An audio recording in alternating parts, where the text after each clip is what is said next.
So the first Hellboy was a bit of a disappointment. It succeeded in enough ways that I totally understand why people like or even love it, but on a story and character level it really failed to resonate with me. I was hoping the sequel would give me more to talk about on that front, and boy did it. Unfortunately, that means big-time spoilers for this 9-year-old movie, so you were warned. The Golden Army, I think, tries to compensate for the last film's deficiencies by giving Hellboy a real character arc, and while the end result wound up surprising me, that unfortunately means that his character has to start off in a pretty bad place here. We make a lot of decisions as early as the 20-minute mark that I had trouble getting behind, mostly to do with his relationships. I noted that the first movie didn't give Hellboy enough screen time with other characters, but in the scenes that he did have with Liz, their romance came off as really grounded and sincere. When we open this film, they're literally blowing up at each other, arguing over petty habits and how Liz doesn't feel like she has enough space. There is a deeper reason for this, namely that Liz is pregnant, but we don't find that out for a good long while. According to Abe Sapien, not much time has passed since they got together, yet they're already at each other's throats, and after a sincere vibe to their scenes in the first film, it really threw me off. I find it funny that this movie comes out in 2008, since their squabbling has a real Tony Stark and Pepper Potts vibe, only inflated to cartoon levels. So, like Tony Stark and Pepper Potts in Iron Man 2, then. I know I praised Hellboy for being a cartoon in the last video, but a lot of his relationships, and by extension his own character, seem to have regressed a bit since last time. After their last scene in the previous film really sold he and Manning as having a newfound respect for each other after a lot of animosity, this film plays their dynamic way different, with Manning being more like Hellboy's flustered, easily dismissed, beleaguered nanny, who tries to placate him as much as possible and can only cross his fingers and hope that Hellboy does what he wants. Then there's John Myers, who's conspicuously absent from this film despite being the surrogate for the audience last time around. The reason he's gone is because Rupert Evans was busy performing in a stage play as the Golden Army was filming, and this movie explains it away by saying that Myers got reassigned to Antarctica. That's all well and good, it can't be helped I guess, but why did we have to write it that Hellboy himself had him reassigned? What am I supposed to take from that? That Hellboy was, even after the events of the first film, so paranoid about Liz and Myers kindling a relationship that he had the former sent to another continent? The feeling I got from the first film was that the two of them were in a pretty good place by the end of that. Hell, one of their last lines to each other is Hellboy telling Myers to stick around. Hell, the last moments of the movie are narrated by Myers. It's fine to not bring him back, but to have the explanation undermine that relationship so much was a real bad move. Again, all of this reads better once you realize that the film is actually going somewhere with it, and that Hellboy has to start out as even more of a big kid here than he was last time so that he can actually grow up. I understand why his character was regressed, but it's still a regression. I liked Hellboy all throughout the first film, and though I come to like him a lot in this one, it starts with me thinking real less of him. He comes off like an idiot when he can't remember how comms work, he blatantly ignores Liz and Manning's feelings so that he can watch himself on TV once he's officially outed to the world, he endangers a baby by carrying it around with him in what's supposed to be a big goofy action scene, and all throughout the first act he seems dense and hard to empathize with in a way he just wasn't last time. Some moments of his characterization in the first third do work, like when he lets his love of cats drive him to confront the troll woman under the bridge at the expense of his earlier plan, or when he tells Liz he'd love to bring her to the troll market since he sincerely feels like it's the one place she wouldn't have to let her anxieties about being a freak get to her. The real growth for his character comes later, though it involves the introduction of the film's new cast members. With Myers and Hellboy's father both absent from this movie, we get Johann Kraus, who sorta serves both of their roles in a roundabout way. Like Myers, he's an agent of the government who's sent over to watch Hellboy after one too many stunts. He's got a mix of Abe's brains and Hellboy's take-charge attitude, but like Hellboy's father, he's also a stern voice of reason who tries to control Hellboy only to eventually develop an affection for him. He impresses everyone but Hellboy once he initially appears, and is essentially an extreme of what Hellboy wants to avoid being. All work and responsibilities and authority. We also have a new villain in the form of Prince Noada, who serves practically the opposite purpose. The prince isn't a perfect villain, but he's leagues above Rasputin.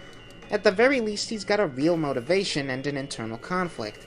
His race is bent on honoring an agreement with the humans, even when it isn't reciprocated and slowly leads to them dying off. Noada sees this as accepting their doom at humanity's hands. He wants to save his people, even if it means killing his own father and potentially his sister as well. At the same time, though, he's got a heart to him, such as when he hears about his friend's death at Hellboy's hands and is visibly shaken up about it.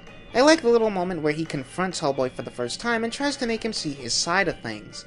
That there's no place for a supernatural being like him among the humans, only for Hellboy to brush him off like he does anyone else who tries to talk to him. This moment leads into that action scene I mentioned earlier where he really doesn't need to be carrying that baby around, and while that aspect does still bug me, that sequence ends on a real high note.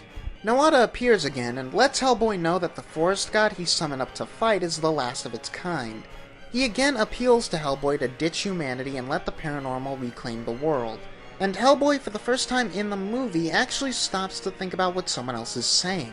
All the while, Dr. Kraus is on the ground, yelling at Hellboy to take the final shot and kill the forest god. The voice of humanity's best interest and overall authority, along with the voice of inhumanity and selfish freedom, are almost literally playing as the devil and angel on Hellboy's shoulder. Though Hellboy does eventually take the shot, he importantly stopped to reconsider even before Nawada started talking to him. And after the creature is dead, Hellboy looks back at where Nawada was sitting, as if seriously considering what he'd said.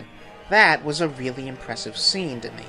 And it's a shame that its immediate follow-up where humanity does actually turn on Hellboy doesn't feel nearly as well handled. For the most part, the way humans had been reacting to Hellboy in this movie lined up with what little we got of it in the last film.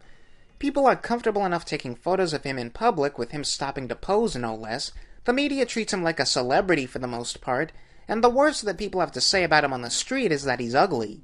Now suddenly after this action sequence where he saves a city block from a giant monster, creates a beautiful patch of forest in the middle of town as a result, in what's played as a really majestic moment, and as far as we know didn't even get a single person killed or even badly hurt in the process, the authorities and the civilians all sporadically turn on him. I buy that the mother of the baby would be terrified, but everyone else's reactions seem real disingenuous, especially the cops, who somehow mistake his giant hand for a weapon, and the people throwing rocks at him, claiming they don't need him, even though he just killed a giant monster that I don't think anyone else could conceivably defeat. It really feels like they only react this way so that Hellboy has more reason to take what Nawada says to heart, but he's already doing that, and this crowd reaction feels far less natural than that conversation did.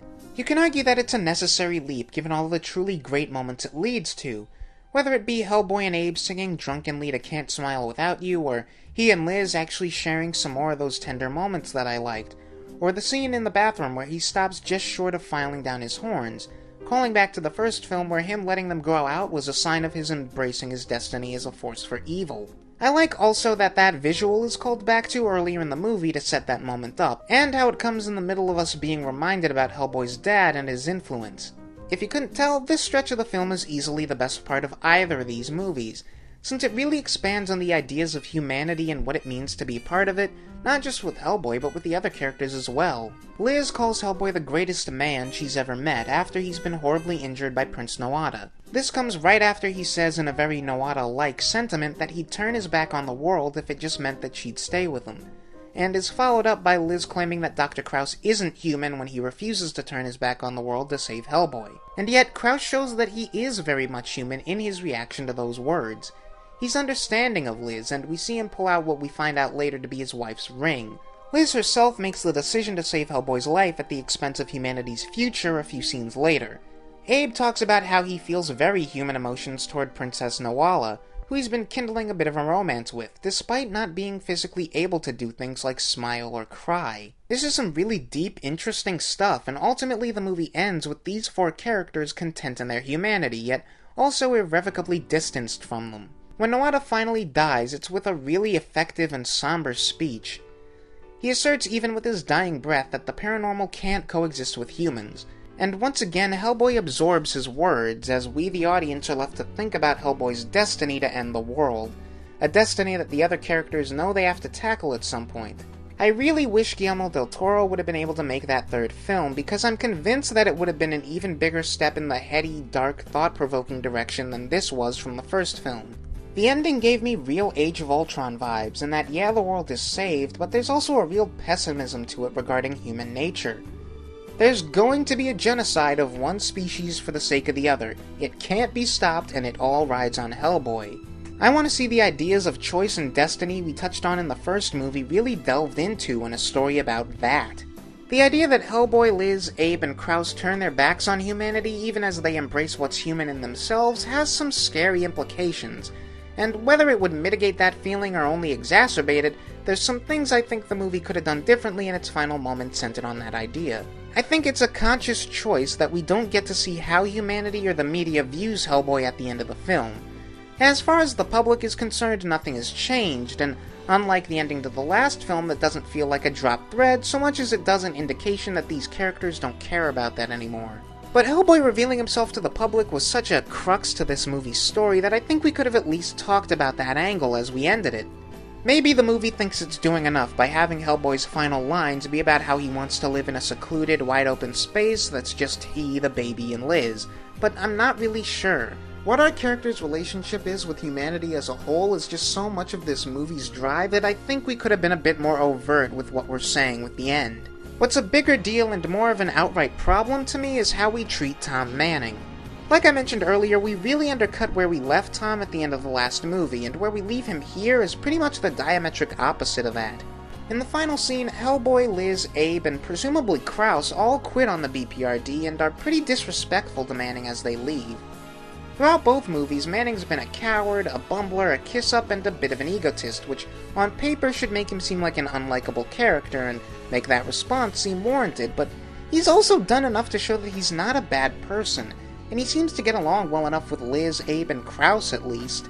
He doesn't have the turnaround that Krause does when it comes to saving Hellboy, but I don't know if that's enough for me to sympathize as they all spit in his face and walk out on their jobs. Now yes, Liz is pregnant, and maybe she and Hellboy are just quitting temporarily because of the babies, but what does this mean for any future paranormal threats? Is humanity just on its own now?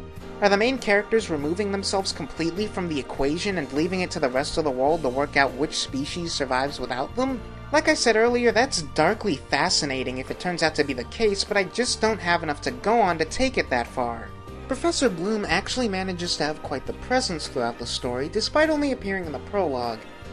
His reading of the Golden Army story to Hellboy when he was a kid informs a lot of what he does once he realizes that's the adversary he's dealing with, I think. And in keeping that story on his mind, Hellboy keeps his father's memory alive. In a way, you could argue that by reading that story, Hellboy's dad is a thematic connector between Hellboy and Prince Noada. We learn later in the film that Bloom was also colleagues with Krause, lending more credence to the idea of Krause and Noada as connected but polar opposite extremes, with Bloom as the ideal midpoint that Hellboy should strive to be. He makes it there, and I don't think it's any coincidence that the moment Hellboy learns about Liz's pregnancy is the moment of his literal and symbolic rebirth. It's a really fascinating and subtle way to handle the whole father becomes the son dynamic, and although I do think Liz keeping the pregnancy away from Hellboy up until that point of the movie came off as really contrived, I think it was ultimately worth it for that idea. Character-wise, the one weak link is Princess Noala. Like I mentioned, she develops a romantic relationship with Abe, which conceptually is pretty fascinating. Because the two of them are psychics, they don't actually have to interact all that much before they develop a strong bond. They just sort of touch each other once and they have an intimate understanding of the other. Unfortunately, for a movie-watching audience, that leads to me not being very invested because we don't spend enough time with her. And because she lacks any material to elevate, I can't really say whether or not this actress is any good either. Really, she just comes off as kind of a plot device, especially because Abe makes a lot of stupid decisions near the end of the movie for her sake. It's strange because everything around her, including her brother, is fine, but Noala herself needed way more fleshing out.